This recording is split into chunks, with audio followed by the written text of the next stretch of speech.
चलिए पाठ प्रारंभ करते हैं। शंकरं शंकराचार्यं केशवं वादरायणं सूत्रभास्य कृतौ वंदे भगवन्तौ पुनः पुनः। गंगा तरंगरमणीय जटाकलापं गौरी निरंतर विभूषित वामभागं नारायण प्रियमनंगमदापहारं वाराणसी पुरपतिं भज विश्वनाथ। आप सभी प्रतिभागियों का इस उत्कर्ष नामक शास्त्राध्ययन उपक्रम में हार्दिक स्वागत एवं अभिनंदन। जैसा कि हम लोग कई दिनों से पंचदशी ग्रंथ पढ़ रहे हैं, उस पर हमारा विचार प्रवर्तित है। एक पड़ाव पर आकर के हमारा यह विचार क्रम रुका हुआ है। उस पड़ाव से पहले सुपरिचित होंगे, उसके बाद आगे का पाठ प्रारंभ करेंगे। जैसा कि मैं स्थूल शब्दों के माध्यम से बात बता दूं कि यहाँ जो प्रकृति है वो द्विविधा, दो प्रकार की है, माया और अविद्या नाम से। मायोपहित चैतन्य को हम बोलते हैं ईश्वर यानी ब्रह्मा, और अविद्योपहित चैतन्य को बोलते हैं जीवन। इसकी चर्चा हो रही है। तो मायोपहित चैतन्य ब्रह्म है और अविद्योपहित जो चैतन्य है वो जीव है। इसकी हम लोगों ने चर्चा यत्किंचित स्थलों पर किया, टीका के अनुसार, पददीपिका के अनुसार। अब इसके आगे की चर्चा हम लोग करेंगे अविद्या वशगः त्वन्यः इत्यादि कारिका के द्वारा। इसके पूर्व वाली जो 16वीं कारिका है, सत्व शुद्ध विशुद्धिभ्याम माया विद्ये चते मते माया बिंबो वशीकृत्य ताम स्यात् सर्वज्ञः ईश्वरः। यहाँ तक हमारा विचार आया। यानी सत्व शुद्धि और सत्व अविशुद्धि, यानी विशुद्ध सत्व और मलिन सत्व। आप वेदांत सार पढ़े होंगे तो विशुद्ध सत्व प्रधाना समष्टि ही, जो अज्ञान की समष्टि है वो विशुद्ध सत्व प्रधान जब रहती है, उससे तदुपहित जो चैतन्य है उसको सर्वज्ञ सर्वेश्वरत्व सर्वनियंत्रित्वादि गुणकम अव्यक्तम ईश्वरः इति चोच्यते, ऐसा सदानंद कहते हैं वेदांत सार में। और मलिन सत्व प्रधाना जो माया है, अविद्या है, उससे उपहित जो चैतन्य है वह चैतन्य प्राज्ञ है। एक ज्ञानावभासक होने से उसको हम प्राज्ञ बोलते हैं। अब वहां क्या है, सर्वज्ञानावभासकता है। ठीक है। तो कारिका का अर्थ हुआ सत्व शुद्धि और अविशुद्धि, इन दोनों के कारण यह जो प्रकृति है, जिस प्रकृति की चर्चा 15वीं कारिका में हुई, चिदानंदमय ब्रह्म प्रतिबिंब समन्विता तमो रजः सत्व गुणा प्रकृति द्विविधा चसा। ठीक है, प्रकृति द्विविधा चसा। तो ये जो प्रकृति है यह सत्व शुद्धि और अविशुद्धि इन दोनों के कारण माया और विद्या के नाम से जानी जाती है। यह प्रकृति अभिमते मते अभिमते इष्टेत्यर्थः, और माया बिंब वशीकृत्य, और उस माया में जो बिंब रूप चैतन्य है, ईश्वर जिसको हम बोलते हैं, ब्रह्म जो है वह वशीकृत्य ताम वशीकृत्य, ताम वशीकृत्य मतलब माया वशीकृत्य, उस माया को वश में कर देता है, तब वह सर्वज्ञ ईश्वरः स्यात्, तब उसको हम सर्वज्ञ और ईश्वर के नाम से जानते हैं, जिसके अधीन ये है। ठीक है, यानी सत्व शुद्धि अविशुद्धि इन दोनों कारणों से विशुद्ध सत्व प्रधान और मलिन सत्व प्रधान जो प्रकृति है, इन दोनों से यह प्रकृति दो प्रकार की होती है, माया और अविद्या। माया में प्रतिबिंबित जो चैतन्य है उसको हम ईश्वर बोलते हैं। कब वह सर्वज्ञ और ईश्वर कहा जाएगा, जब वह माया को अपने वशीभूत कर लेगा, तब उसको हम ईश्वर और सर्वज्ञ के नाम से जानेंगे। माया बिंबहा वशीकृत्य ताम वशीकृत्य, ताम मायाम वशीकृत्य सर्वज्ञ ईश्वरः स्यात्, उस चैतन्य को हम सर्वज्ञ और ईश्वर के नाम से जानेंगे। यानी यह बात स्पष्ट हुई कि जो माया को वश में कर लिया वह सर्वज्ञ ईश्वर है, और जो माया के स्वयं वश में हो गया वो कौन होगा, जीव होगा। उसी की चर्चा 17वीं कारिका में कर रहे हैं आचार्य विद्यारण्य। अविद्यावशगस्त्वन्यः तद्वैचित्र्यादनेकधा सा कारण शरीरम स्यात् प्राज्ञस्तत्राभिमानवान्। यानी अविद्यावशगः त्वन्यः, जो ये अविद्या के वशीभूत है, वह अन्य मतलब ईश्वराद अन्य जीवा, वह ईश्वर से अन्य, और वैचित्र्यात् अनेकधा, अविद्या के विचित्र होने के कारण। अविद्या में क्या है? वैचित्र है, सत्व रजस तमात्मिका है यह अविद्या। ठीक है, यह अविद्या ही ऐसी है जो इस पूरे संपूर्ण संसार को क्या की मतलब रची। ब्रह्म से संपूर्ण संसार की सृष्टि है, लेकिन अविद्या उसमें क्या है? उपादान कारण, उसका यह परिणाम है। इसीलिए आप देखेंगे जब जन्माद्य से यतः सूत्र का भाष्य शांकर भाष्य देखेंगे तो वहां जब आचार्य भगवत्पाद शंकराचार्य द्वितीय सूत्र का अर्थ करते हैं तो वहां कहते हैं वाक्य शेष, वाक्यार्थ करते हैं सूत्र का, अस्य नाम रूपाभ्याम व्याकृतस्य अनेक कर्तृभोक्तृ संयुक्तस्य प्रतिनियत देश काल निमित्त क्रियाफलाश्रयस्य मनसाप्यचिन्त्य रचना रूपस्य कौन? जगतः यतः सर्वज्ञात सर्वशक्ति कारणात् भवति तद्ब्रह्मेति वाक्य शेष।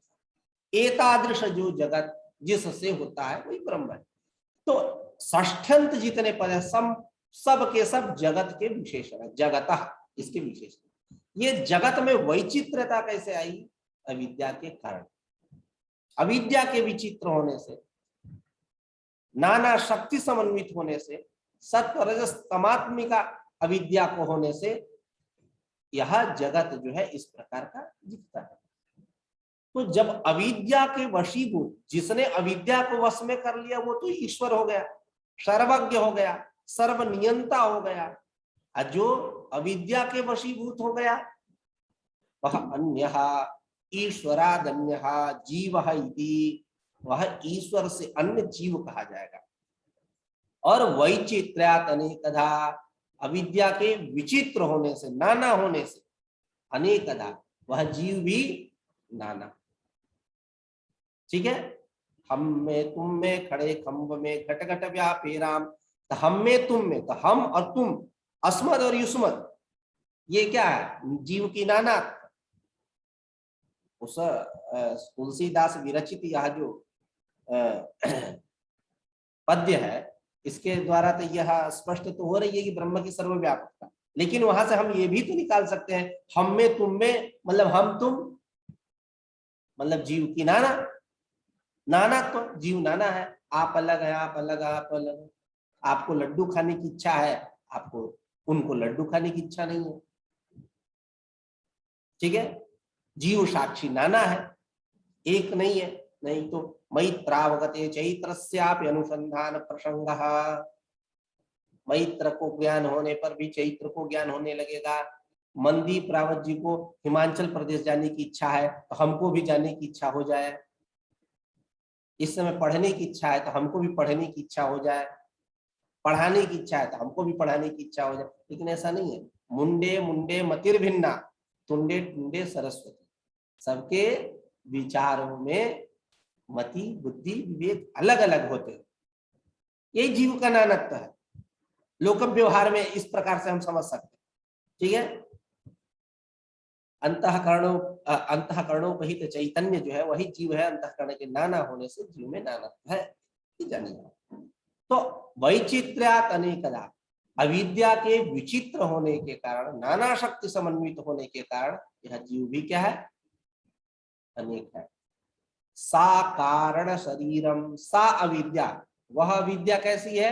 कारण शरीरम, कारण शरीर के नाम से जानी जाती है। कारण शरीर क्यों बोलते हैं? देखिए, 3 प्रकार के शरीर की परिकल्पना की गई विशेष रूप से। कारण शरीर, सूक्ष्म शरीर और स्थूल शरीर। क्रम यही है। पहले कारण शरीर, उसके बाद उससे सूक्ष्म शरीर उत्पन्न होता है सप्तदश अवयवात्मक। उसके बाद उसका जब हम पंचीकरण करेंगे, विधा विधाय चैकैकम चतुर्धा प्रथमम पुनः स्वश्वेतर द्वितीयांश योजनात् पंच पंचते, तब पंचीकरण स्थूलभूत पंच प्रपंचों की उत्पत्ति होगी। एतेभ्यः स्थूलभूतेभ्यः पंचीकृतेभ्यः एतेभ्यः पंचीकृतेभ्यः भूतेभ्यः भूर्भुवः स्वः महाजनः तपः सत्यम् इति एतत् नामकानाम् ऊपरी ऊपरी विद्यमानानां लोकानाम् अतल वितल सुतल तरातल रसातल महातल पाताल नामकानाम् अधो अधो भागे विद्यमानानां लोकानां ब्रह्मांडस्य तदंतरवर्ती चतुर्विध स्थूल शरीराणां तदुचितानाम् अन्नपानादीनां चोत्पत्तिर्भवति। जरायु जमदग्नि विस्वेद इत्यादि की चर्चा है। जब हम पंचीकरण कर लेंगे तब जाकर के स्थूल शरीर की उत्पत्ति होगी, जो आपका और हमारा दिख रहा है, जिसे हम आहार व्यवहार विचार संपादन इत्यादि कार्य करते हैं, क्रिया करते हैं, कर्मानुष्ठान करते हैं। ठीक है, तो सा कारण शरीरम, सा अविद्या, यह जो अविद्या है, यह अविद्या कारण शरीर है। कारण शरीर मतलब सूक्ष्म शरीर और स्थूल शरीर का कारण होने की वजह से कारण, इसको हम कारण शरीर कहते हैं। इन दोनों का कारण होने से इसको हम कारण शरीर बोलते हैं, अन्वर्थ से। और प्राज्ञः सा कारण शरीरम स्यात् प्राज्ञ तत्र अभिमानवान, तत्र अभिमानवान, तत्र अविद्याया कारण शरीरेवा, उसमें अभिमान करने वाला, अहम अहम इस प्रकार की बुद्धि जिसको हो रही है, उसी को हम बोलते हैं प्राज्ञ। प्रज्ञा ऋतम भरा तत्र प्रज्ञा, अविनाशी बुद्धि। ठीक है, आतष्टोपसर्गे कह, आतष्टोपसर्गे का प्रत्यय होता है, प्रज्ञा शुक्ल प्रयोग बनता है, आद उपसर्ग पूर्वक आदंत धातु से का प्रत्यय होकर के प्रज्ञ शब्द बनता है। प्रज्ञ एव प्राज्ञ, प्रज्ञादिभ्योश्च सूत्र से अण प्रत्यय करेंगे, बंधु एव बांधव की तरह प्राज्ञ बनेगा। ठीक है, प्रकर्षण अज्ञ जीव मतलब एक ज्ञानावभासक मलिन सत्व प्रधान जो अविद्या, उससे उपहित चैतन्य प्राज्ञः इत्युच्यते। अस्पष्टतया अनति प्रकाशकत्वात्, ऐसा वेदांत सार में भी कहते हैं। ठीक है, तो तत्र अभिमानवान, उस कारण शरीर में अभिमान करने वाला, मैं इस प्रकार की बुद्धि करने वाला जो है, उसको हम प्राज्ञ प्राज्ञ कहते हैं। ठीक है, इस प्रकार सामान्यतया इस कारिका का अर्थ हुआ कि जो अविद्या के वशीभूत है वह ईश्वर से भिन्न है, जीव है, और अविद्या के नाना होने से जीव में भी नानत्व है, और वह अविद्या जो है कारण शरीर के नाम से जानी जाती है। और उस अविद्या में कारण शरीर में मैं इस बुद्धि, इस प्रकार की बुद्धि करने वाला, अभिमान करने वाला जो पुरुष है, उसको हम बोलते हैं प्राज्ञ। ठीक है, अविद्यावशगस्तन्यस्तद्वैचित्र्यादनेकधा सा कारण शरीरम स्यात् प्राज्ञस्तत्राभिमानवान्। ठीक है, अब पद दीपिका में क्या कह रहे हैं, थोड़ा विचार करें। अविद्येति, अविद्यावशगः प्रतिक्रिया, अविद्येति कारिका से अविद्यावशगः की व्याख्या कर रहे हैं। अविद्यायाम प्रतिबिंबत्वेन स्थितः तत्परतंत्रः, परतंत्रस्तु चिदात्मा अन्यः जीवः स्यात्, यानी अविद्या में प्रतिबिंबितत्वेन स्थितः, प्रतिबिंबितत्वेन, अविद्या प्रतिबिंबो जीवः और बिंबात्मकम ईश्वरम इत्येकम मतम। आप जब वेदांत परिभाषा विषय परिच्छेद पढ़ेंगे तो उसमें ये मत दिए गए। सिद्धांत लेख संग्रह में भी यत्र तत्र बहुत जगहों पर चर्चा है। ठीक है, अविद्या प्रतिबिंब जीव, माया प्रतिबिंब जीव। ठीक है, उसके बाद बिंबात्मकम ईश्वर चैतन्यम इत्यपरम मतम। ठीक है, तो अविद्यावशकः का अर्थ क्या किए, अविद्यायाम प्रतिबिंबत्वेन स्थितः, अविद्या में प्रतिबिंबत्वेन स्थित जो तत्परतंत्र, अविद्या परतंत्र जो है वही जीव है, जो चिदात्मा अन्य, जो कैसा है, चिदात्मा से अन्य है, उसी को बोलते हैं जीव। ठीक है, सच वैचित्र्यात् तस्याः अविद्यायाः उपाधिभूतायाः वैचित्र्यात् अविशुद्धितारतम्यात् अनेकधा अनेक प्रकारकः देवतीर्यगादि भेदेन विविधा भवति इत्यर्थः। सच जीव, यह जीव जो है वैचित्र्य, अविद्या में विचित्रता होने के कारण, यानी क्या वैचित्र है तो कह रहे तस्याः अविद्यायाः उपाधिभूतायाः, ये उपाधिभूत रूप से है अविद्या, उपाधि है, इससे उपाधि जो है वो जीव है।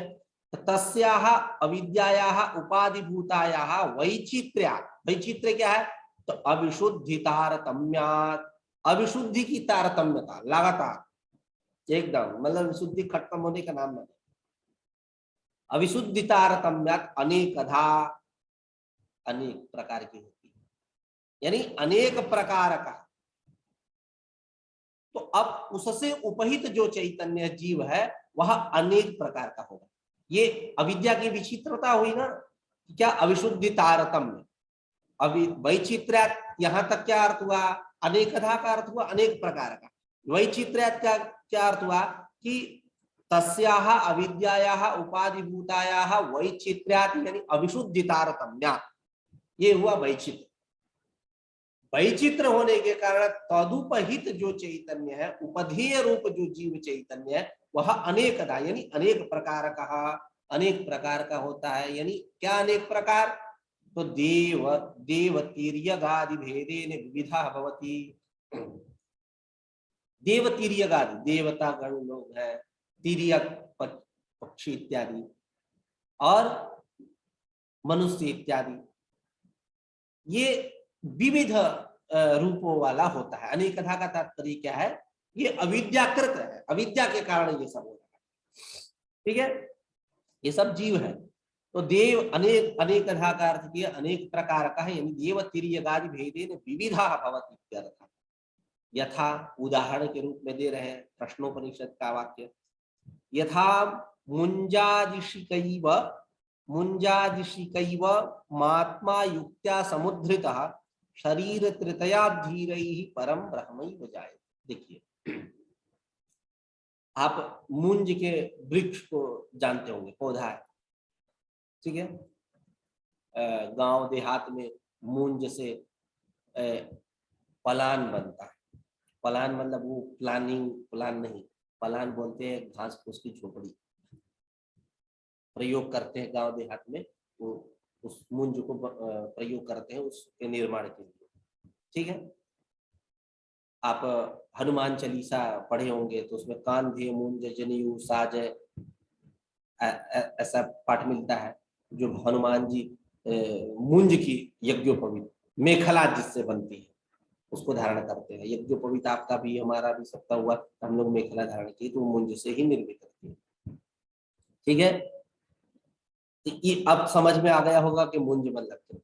तो अभी ये तो बाद की अवस्था है, जब मुंज को काट उठ के उसको संस्कार किया गया तब ये मेखला इत्यादि। जो मुंज का पौधा है उसको यदि आप देखेंगे बहुत धारदार होता है, काट देता है, यदि उसमें कोई प्रवेश कर गया या उससे टच हो गया शरीर तो बस कटना ही कटना, इतना जानिए। तो वो जो मुंज इस प्रकार का अत्यंत कष्टप्रद है, उसमें गर्मी के मौसम में कंडे निकलते हैं, फूल निकलते हैं सफेद सफेद, हवा जब लू चलती है तो फूल जो है इधर उधर बिखरते हैं। तो जो बुद्धिमान धीर लोग होते हैं तो उसके जो कंडे हैं, फूल हैं, उसको आसानी से बुद्धिपूर्वक निकाल लेते हैं, अलग कर लेते हैं और उसका अन्य कार्यों में प्रयोग करते हैं, जैसे सूप इत्यादि के निर्माण में। ठीक है, सूप जिसमें चावल दाल को वो किया जाता है, फटका जाता है, ठीक है, संस्कार किया जाता है, यानी सफाई, तो उस कंडे से ही बनता है, मूंज के ही कंडे से बनता है। अन्य भी बहुत सारे उपयोग में आता होगा, बहुत सारी वस्तुएं बनती होंगी। तो यथा मुंजादि इशिकैव, इशिका बोलते हैं बाण, बाण को, और उससे बचपन में हम लोग क्या करते थे, तीर भी चलाते थे, बाण बना करके उसको रख करके कंडे को चलाते थे। तो जिस प्रकार यथा मुंजादि इशिकैव आत्मा युक्त्या समुद्रता, युक्ति पूर्वक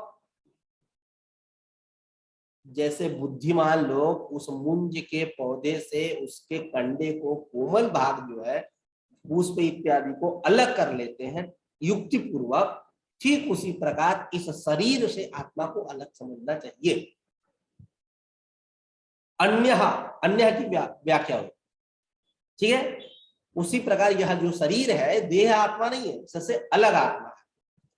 शरीर तृतया धीरे परम ब्रह्मैव जायते। जब ये जो शरीर त्रय है, कारण शरीर, सूक्ष्म शरीर और स्थूल शरीर, इससे इन तीन प्रकार का जो शरीर है, इन तीनों से अलग युक्ति पूर्वक आत्मा को समझ लेना कि क्या है, ब्रह्मैव जायते, ब्रह्म ज्ञान, ठीक है। उसी को कर यथा मुंजादि इशिकैव आत्मा, मुंजादि इशिकैवम आत्मा युक्त्या समुद्धृतः शरीर तृतया धीरैः परम ब्रह्मैव जायते इत्युत्तरत्र शरीर तृतया विवेचितस्य जीवस्य, यहाँ आत्मा मतलब जीवात्मा, शरीर त्रया विवेचितस्य जीवस्य परब्रह्मत्वं वक्ष्यति, परब्रह्मत्व का आख्यान कहेंगे कि शरीर त्रय से जो विवेचित जो जीव है वह जीव ही क्या है, परम ब्रह्म है, उसको आगे कहेंगे, ठीक है। तत्र तानि कानि त्रीणि शरीराणि, वो तीन शरीर कौन है, तदुपाधिकः जीवा जीवः किं रूपः भवति इत्याकांक्षायां तत्सर्वं क्रमेण वित्पादयति साचा सा कारण शरीरम इत्यादि ना। कह रहे हैं कि वो तीन शरीर कौन है, तदुपाधिक जो जीव की बात कर रहे हो, वह जीव कैसा है, किन रूप है, उसका स्वरूप क्या है बताओ। ऐसी आकांक्षा होने पर इन तमाम प्रश्नों को तत्सर्वम पक्षम क्रमेण वित्पादयति ग्रंथकार, क्रमशः बतला रहे हैं, स्पष्ट कर रहे हैं। सा कारण शरीरम स्यात् प्राज्ञस्तत्राभिमानवान्, यानी सा कारण शरीरम इत्यादि ना, प्रतीक लिए उसकी व्याख्या कर रहे हैं। सा अविद्या कारण शरीरम, यह विद्या कैसी है, कारण शरीर, क्यों कारण शरीर है, क्योंकि स्थूल सूक्ष्म शरीरादि कारण भूतम प्रकृति अवस्था विशेषत्वात् कारणम उपचारात् क्षीर्यते तत्वज्ञानात् विनश्यति चेति शरीरम स्यात्, इसको हम शरीर कहते हैं, ये भी शरीर है। कैसे, यह जो अविद्या है, सा विद्या कारण शरीरम, कारण शरीर, क्यों, स्थूल सूक्ष्म शरीरादि कारण भूतम, स्थूल सूक्ष्म इत्यादि जो शरीर है उनका कारणभूत होने के कारण इसको हम कारण शरीर बोलते हैं। उस दोनों के मिश्रिति इससे ही है। तो स्थूल सूक्ष्म शरीरादि कारणभूतम प्रकृति अवस्था विशेषत्वात्, प्रकृति की एक अवस्था विशेष है, इसलिए इसको हम कारण बोलते हैं। प्रकृति की दो अवस्थाएं अभी बात कही गई, माया और अविद्या, माया और अविद्या, तो माया की तो चर्चा हो गई, अविद्या की चर्चा हो रही है। तो यह अविद्या जो है कारण शरीर है, क्यों कारण शरीर है, तो स्थूल सूक्ष्म शरीर का कारण होने से इसको, और प्रकृति की अवस्था विशेष होने के कारण इसको हम कारण कहते हैं।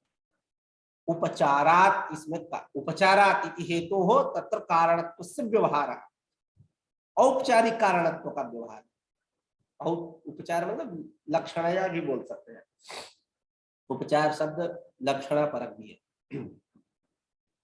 और आगे का शीर्यते तत्वज्ञानात् विनश्यति चेत शरीरम स्यात्, कह रहे हैं कि शीर्यते शरीरम तत्वज्ञानात् विनश्यति, और यह तत्वज्ञान से नष्ट हो जाता है कारण शरीर, इसलिए हम इसको शरीर बोलते हैं। ठीक, कारण क्यों बोलते हैं, तो सूक्ष्म और स्थूल का कारण होने से इसको कारण बोलते हैं। शरीर क्यों बोलते हैं, कारण शरीर पूरा पद है ना, शीर्यते शरीरम, यानी तत्वज्ञानात् विनश्यति, तत्वज्ञान से इसका नाश होता है, इसलिए इसको हम शरीर बोलते हैं। तो कारण शरीर बना, यह अविद्या कैसी है, कारण शरीर, ठीक है। तो उसी को कह रहे हैं कि सा अविद्या कारण शरीरम स्थूल सूक्ष्म शरीरादि कारण भूतम प्रकृत्यवस्था विशेषत्वात् कारणम उपचारात् शीर्यते तत्वज्ञानात् विनश्यति चेत शरीरम स्यात्, इसलिए इसको हम शरीर भी बोलते हैं, नहीं कारण शरीर, यह विद्या। तत्र कारण शरीरे अभिमानवान तादात्म्याध्यासेन अहम इति अभिमानवान जीवः। कहा ना तत्र स्यात् प्राज्ञः तत्राभिमानवान। तत्र कारण शरीर में अभिमान करने वाला, विद्या में अभिमान करने वाला जो है, अहम अहम इस प्रकार की बुद्धि करने वाला जो है, गर्व करने वाला जो है, वह कौन है? जीव। ठीक है, उसी की व्याख्या कर रहे हैं कि तत्र तत्र मतलब कारण शरीर में अभिमानवान, अभिमानवान यानी तादात्म्याध्यास, शरीर के साथ एकदम तादात्म्याध्यास कर लिया। जैसे अयुधातु अय और आग तादात्म्याध्यास है, उसी प्रकार तादात्म्याध्यासेन अहम इत्यादि इति अभिमानवान, अभिमान करने वाला जो है वही क्या है? जीव है, जिसको हम प्राज्ञ भी बोलते हैं। तो प्राज्ञ की व्याख्या करने के लिए भूमिका बना रहे हैं। प्रज्ञा अविनाशी स्वरूपानुभव रूपा यस्य सह प्राज्ञ, यानी ऋतम भरा तत्र प्रज्ञा, आप देखिए योग सूत्र। तो प्रज्ञा मतलब अविनाशी स्वरूप अनुभव रूपा, यही प्रज्ञा है, अविनाशी स्वरूप का अनुभव। यह प्रज्ञा जो है, यस्य सह प्राज्ञः एतादृश अविनाशी स्वरूपानुभवा, यह जो प्रज्ञा है, यस्य जिसके पास, वह प्रज्ञः प्रज्ञ है। अप्रज्ञ है ये प्राज्ञ, प्रज्ञ ही प्राज्ञ है। प्रज्ञादिभ्यो भारतीय अण प्रत्यय बंधु एव बांधवा।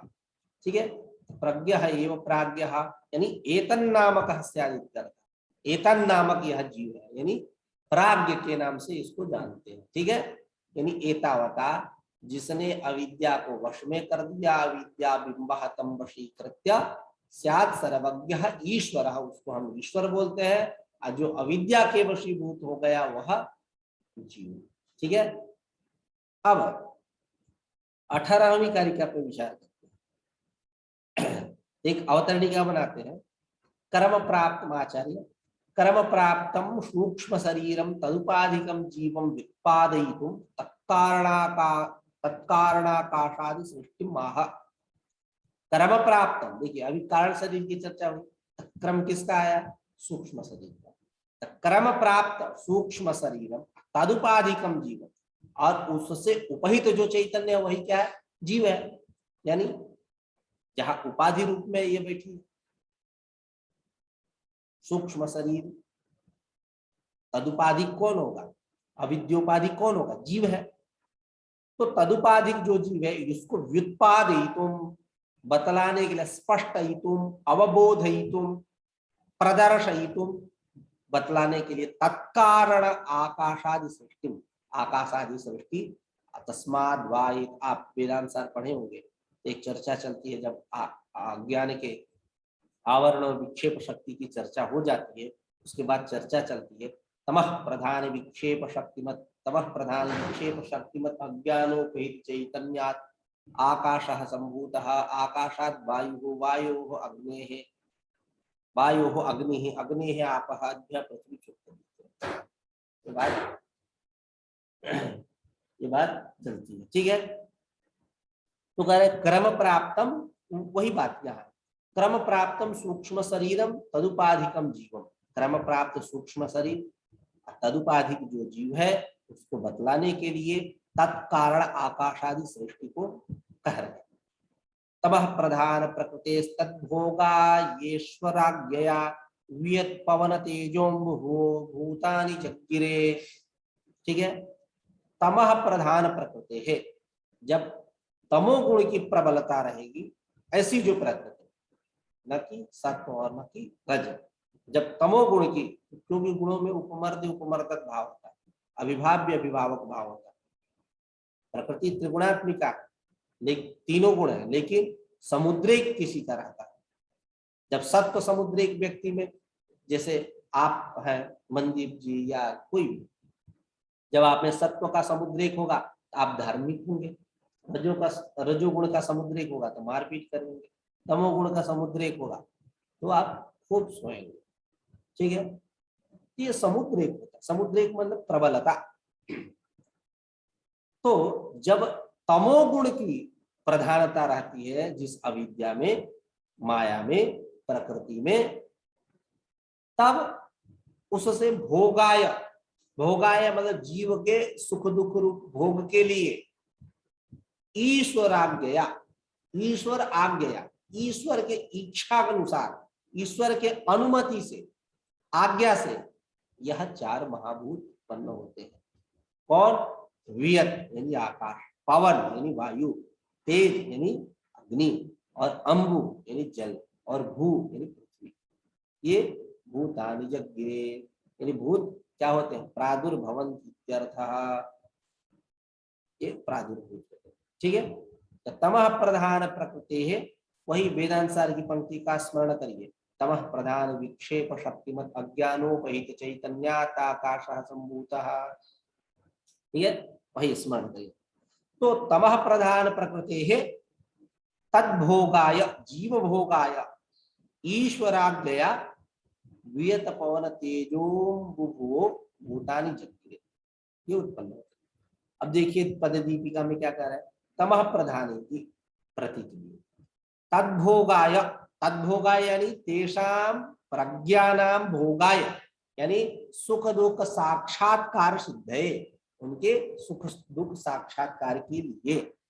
तमः प्रधान प्रकृति है, यानी तमोगुण प्रधानायाः प्रकृति है, तमोगुण प्रधान जो प्रकृति है।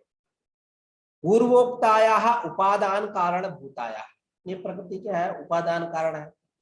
जगत का क्या है? उपादान कारण है, उसका यह परिणाम है। ठीक है, तो पूर्वोक्तायाः उपादान कारण भूतायाः प्रकृति है सकाशात, उसके सकाश से संबंधा ईश्वराज्ञया, ईश्वर के आज्ञा के द्वारा, यानी आज्ञा कैसी? तो उसी को स्पष्ट करें। ईशनादि शक्ति वियुक्त जगदधिष्ठातु आज्ञया, ईशनादि शक्ति युक्त जो जगत अधिष्ठाता है, माने ईक्षणादि शक्ति, ईक्षण करता है। सो अकामयत बहुश्याम प्रजाएय, उसने कामना किया कि मैं बहुत सारे प्रजाओं के रूप में हो जाऊं। दुर्गा सप्तशती में भी आप देखेंगे, जो मार्कंडेय पुराण से संबंधित है, जो अभी नवरात्र आ रहा है तो उसका उसमें पाठ होता है, तो वहाँ एक चर्चा चलती है, एकैवाहं जगत्यत्र द्वितीया का ममा परा, एकैवाहं जगत्यत्र, दुर्गा जी कहते हैं मैं ही एक अकेली इस जगत में, द्वितीया का ममा परा, कोई हमारे अलावा यहाँ नहीं है। अहम ब्रह्मास्मि एकैवाहं द्वितीया, एकैवाहं जगत्यत्र द्वितीया का ममा परा, हमसे अलग कोई नहीं है। तो सो अकामयता बहुश्याम, और कोई द्वितीय हो रहा है तो मैं ही उस रूप में हो रही हूं। एक वो हम द्वितीयो नास्ति। ठीक है, तो ईक्षणादि धर्म, आप वेदांत परिभाषा देखेंगे विषय परिच्छेद, तो वहां बात चलती है जब कर्तृत्व का लक्षण करते हैं, तत्त उपादान गोचर अपरोक्ष चिकित्सा कृतिमत्वम कर्तृत्व, उसमें प्रमाण देते हैं ईश्वर में कर्तृता है। उसमें प्रमाण क्या है? यह सर्वज्ञः स सर्वविद् यस्य ज्ञानमयं तपः तस्माद् एतद् नाम रूपमन्नं च जायते। श्रुति तादृश कृति भी चिकीर्षा है, उसमें प्रमाण क्या देते हैं? सो अकामयत बहुश्याम प्रजाएय, तादृश प्रयत्न भी है, उसमें प्रमाण क्या देते हैं? तन्मनो अकुरुत, उस ब्रह्म में कर्तृत्वंच तत्तद उपादान गोचर, तत्तद उपादान गोचर विषयक, तत्तद उपादान गोचर अपरोक्ष ज्ञान उसमें है, और तत्तद उपादान गोचर अपरोक्ष ज्ञान चिकीर्षा, चिकीर्षा भी है, और कृतिमत्व प्रयत्न भी है उसमें। तादृश जो है वही करता, वही क्या है? करता है इस जगत का। ये बात चली जब यतो वा इमानि भूतानि जायन्ते येन जातानि जीवन्ति यत् प्रयन्ते विषम विशन्ति, उसकी चर्चा चलती है विषय परिच्छेद में कि प्रकृति तो जगत पदेन कारण कार्यजातम विवक्षितम। कर्तृत्वं च कारणत्वं च कर्तृत्वम। कारणत्व का तात्पर्य क्या है? कर्तृत्व। कर्तृत्वं च कारणत्वं च कर्तृत्वम तेन अविद्यादौ नाति। अविद्यादि में अतिव्याप्ति नहीं होती। क्यों? तो अविद्यादि कर्ता नहीं है, कारण है। ईश्वर में ही कर्तृत्व, वही बात चलती है। कर्तृत्व का लक्षण करते हैं तत्त उपादान गोचर अपरोक्ष ज्ञान स्पर्शा कृतिमत्वम। ठीक है, तो तादृश कृतौ कर्तृत्व प्रमाणम, चिकीर्षायाम प्रमाणम, कृतौ प्रमाणम तत्व श्रुति वाक्य देते हैं। तो ईक्षणादि शक्ति युक्तस्य जगदध्यासु जगदधिष्ठातु। जगद अध्यास ब्रह्म का लक्षण क्या करते हैं वेदांत परिभाषा में? जगदध्यास जगदधिष्ठानत्वम ब्रह्मणो ब्रह्मणः लक्षण। ठीक है, अधिष्ठानत्वम क्या, किसका अधिष्ठान? जगद जगत का अधिष्ठान होना। फिर आगे कहते हैं वही कि अधिष्ठानत्वं च जगदध्यासाधिष्ठानत्व रूपम, ऐसा करके वेदांत आप परिभाषा देखिए, विषय परिच्छेद वही चर्चा चलती है। ब्रह्मणो लक्षणम, ब्रह्म का लक्षण करते हैं जगदध्यासाधिष्ठानत्वम, अध्यासत्व जगदध्यासाधिष्ठानत्वम नाम जगदध्यास।